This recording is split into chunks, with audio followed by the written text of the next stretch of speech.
तो अगर आप भी उन स्टूडेंट्स में ना हो जिनको नेक्स्ट इनटेक में भी एडमिशन नहीं मिलेगा, तो ये स्ट्रेटजी आपने करनी है। अस्सलाम वालेकुम, welcome back to my channel and I hope you are all doing well. काफ़ी देर के बाद मैं वीडियो बना रहा हूँ, थोड़ा सा बिजी था कुछ कामों में, कुछ यूनिवर्सिटी की इंटर्नशिप वगैरह थी, तो उसकी वजह से मैं कुछ बिजी था, जिसकी आई थिंक 10 डेज़ हो चुके हैं हमें लास्ट वीडियो अपलोड किए। लेकिन मैंने सोचा कि जो जिन स्टूडेंट्स का एडमिशन हो चुका है उनके लिए तो काफ़ी वीडियोस बना दी हैं कि कैसे उन्होंने प्रोसीड करना है, आगे प्रोसेस किस तरह उन्होंने करना है, कौन सी डॉक्यूमेंटेशन रिक्वायर्ड है। लेकिन मोस्टली मेजॉरिटी ऑफ स्टूडेंट्स को एडमिशन नहीं मिला इस बार। मेरा अपना ग्रुप है जिसमें ऑलमोस्ट 750 के अराउंड स्टूडेंट्स हैं, और मैं कुछ दूसरे ग्रुप्स में भी हूँ जिसमें काफ़ी ज़्यादा स्टूडेंट्स हैं। तो कह लें कि ऑलमोस्ट मुझे ऐसा लगा कि 30-70 की रेशियो है, 30% स्टूडेंट्स को एडमिशन मिले या मैक्सिमम 35%, इससे ज़्यादा एडमिशन नहीं मिले इस बार स्टूडेंट्स को। तो जिनको एडमिशन नहीं मिले उनके लिए उनको क्या करना चाहिए, उनके लिए वे फॉरवर्ड क्या है, तो इस वीडियो में हम इसी चीज़ के बारे में बात करेंगे।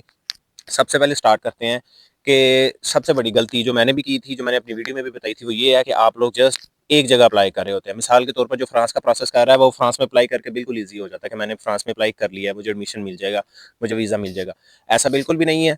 और लेट्स सपोज आपको एडमिशन मिल भी जाता है तो आपके वीज़ा चांसेस जो हैं वो 50-50 होते हैं। आपको वीज़ा मिल भी सकता है, नहीं भी मिल सकता। मिसाल के तौर पर जैसे मैंने अपनी वीडियो में बताया था, मैं जब अप्लाई कर रहा था, मेरे साथ मेरे ही प्रोग्राम में हम 3 स्टूडेंट्स थे, और उन हम तीनों में सबसे कम सीजीपीए मेरा था, उनका 3.88 सीजीपीए था।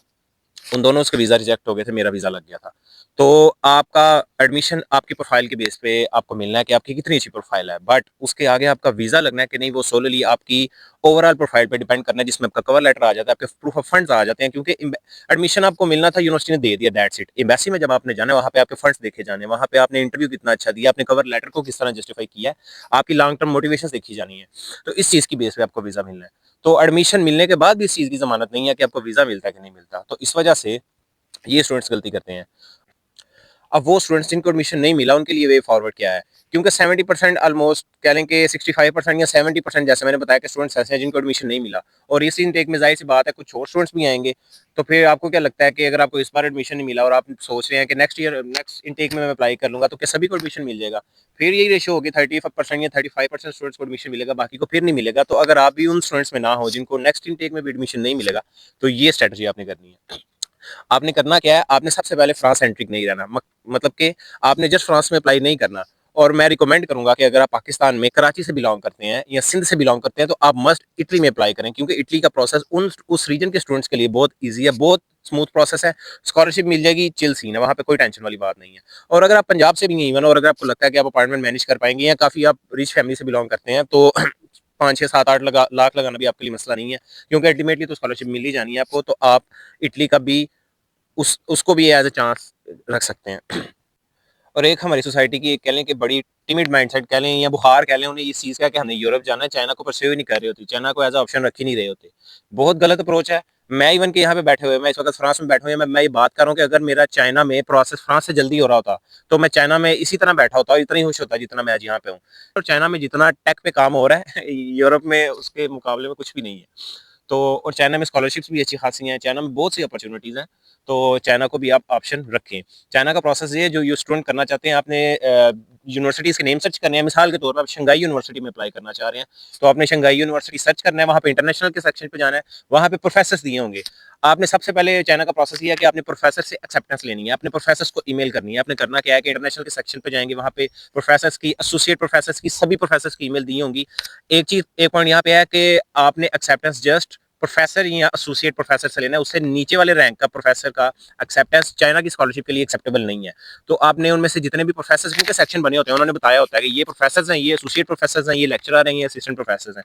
तो उनमें से आपने प्रोफेसर को और जो एसोसिएट प्रोफेसर हैं उनको ईमेल करनी है।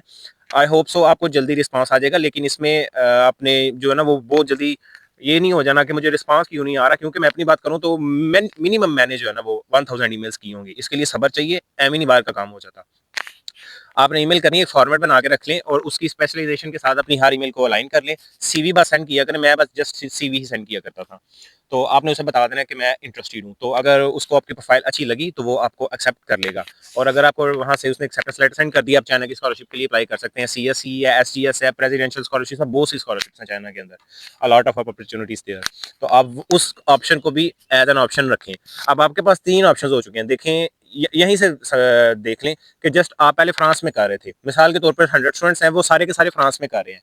अब 100 स्टूडेंट्स 3 कंट्रीज में करेंगे, तो आपको क्या लगता है कि अब जो स्टूडेंट के एडमिशन लेने के या वीज़ा लेने के चांसेस या बाहर आने के चांसेस ज़्यादा होंगे या कम होंगे? डेफिनेटली सी बात है, हो सकता है 30% फ्रांस में चले जाएँ, कुछ इटली में चले जाएँ, कुछ चाइना में चले जाएँ, तो मैक्सिमम स्टूडेंट कहीं किसी ना किसी कंट्री में चले जाएँगे, बजाय इसके कि हमने किसी एक कंट्री का करना है और बाद में 5-10 बाहर गई और बाकी सारे मुँह उठा के जो है ना वो हमारी लैंग्वेज में अगर बात करूँ तो बैठे हों। तो इस तरह ना करें। और रशिया की भी है ओपन डोर स्कॉलरशिप, उसमें भी मैंने अप्लाई किया था, उसके टेस्ट होते हैं, पहले फेज़ 1 का टेस्ट होता है, फिर फेज़ 2 का टेस्ट होता है, उसमें भी अप्लाई करें। तुर्की की बुर्सलरी स्कॉलरशिप है, उसमें भी मैंने किया था, लेकिन उसका मुझे इतना कोई प्रोसेस अब याद नहीं है। खैर, अगर चाइना का आप चाहते हैं कि चाइना का मैं आपको प्रोसेस बताऊँ, तो वो मैं बता दूँगा। मेरा मेरा कज़न है, मेरी खाला का बेटा है, वो भी चाइना में स्टडी कर रहा है डोंगुआ यूनिवर्सिटी में, तो उसके साथ भी मैं वीडियो बनाने का सोच रहा हूँ। लेकिन खैर, स्टार्टिंग वाले इनिशियल प्रोसेस का तो मैं भी आपको बता सकता हूँ कि प्रोफेसर्स किस तरह फाइंड करने हैं, प्रोफेसर्स को ईमेल किस तरह करनी है, ये कुछ चीज़ें इंपॉर्टेंट है जो मैं आपको बता सकता हूँ। तो कहने का ये कुछ कंट्रीज़ हैं जो मैंने आपको भी बताए हैं, तो कहने का मकसद ये है कि अपने ऑप्शंस को अपने ज़रा इसको थोड़ा-सा इंक्रीज़ करें, ताकि आपके चांसेस इंक्रीज़ हो सकें, वरना इस तरह करते रहेंगे तो बहुत मुश्किल है। तो इस वीडियो का मकसद बस यही था कि आप लोगों को थोड़ा-सा मोटिवेट किया जाए और आप लोगों को ऑप्शंस बताए जाएँ कि आप लोगों के पास क्या-क्या ऑप्शंस हैं। क्योंकि जब आप सिर्फ़ एक चीज़ की तरफ ही देख रहे होते हैं, आपको दूसरी चीज़ें नज़र ही नहीं आ रही होती। तो ऑप्शंस बहुत सारे हैं, ये अब आप पे है कि आप देखना चाह रहे हैं कि नहीं देखना चाह रहे। और सबसे बढ़कर इरेस्मस मेंटर्स को मैं मेंशन करना ही भूल गया हूँ, इरेस्मस मेंटर्स स्कॉलरशिप, जिनके सीजीपीए अच्छे हैं, 3.8, 3.7, 3.9, बहुत से स्टूडेंट्स हैं जिनके हैं, बहुत से टैलेंटेड स्टूडेंट्स भी हैं। तो आप लोगों को तो ज़रूर इन स्कॉलरशिप्स में अप्लाई करना चाहिए, इरेस्मस मेंटर्स की स्कॉलरशिप्स वगैरह पे। बाकी आई होप सो ये वीडियो आपके लिए हेल्पफुल होगी। इंशाल्लाह आप वीडियो में कमेंट बॉक्स में बता सकते हैं जो चीज़ आपको समझ नहीं आई या जो नेक्स्ट टॉपिक जो आप चाहते हैं जिस पे मैं वीडियो बनाऊँ, इंशाल्लाह नेक्स्ट वीडियो हम उस पे बना लेंगे। मेरा व्हाट्सएप ग्रुप आप जॉइन कर सकते हैं, उसका लिंक भी मैं डिस्क्रिप्शन में दे दूँगा और लास्ट वीडियो में आप देख सकते हैं, उसका लिंक भी मैं यहाँ स्क्रीन पे कहीं पे अटैच कर दूँगा। और ये बाय द वे ये पीछे मेरा हॉस्टल है, क्रूज़, जिसे क्रूज़ की रेज़िडेंस बोलते हैं, जिनको क्रूज़ का नहीं पता, जो यूनिवर्सिटी आपको देती है उसे क्रूज़ बोलते हैं। तो ये पीछे मेरा क्रूज़ है और ये बहुत प्यारा गार्डन है, बिल्कुल काफ़ी ओपन सा एरिया। और मैंने सोचा कि आज बाहर बैठ के वीडियो बनाते हैं, धूप निकली है यहाँ पे, धूप एक खुशनसीबी है यूरोप में। तो खैर इंशाल्लाह नेक्स्ट वीडियो में मुलाकात होती है, अपना ख्याल रखें और हमें भी दुआ में याद रखें। अल्लाह हाफ़िज़।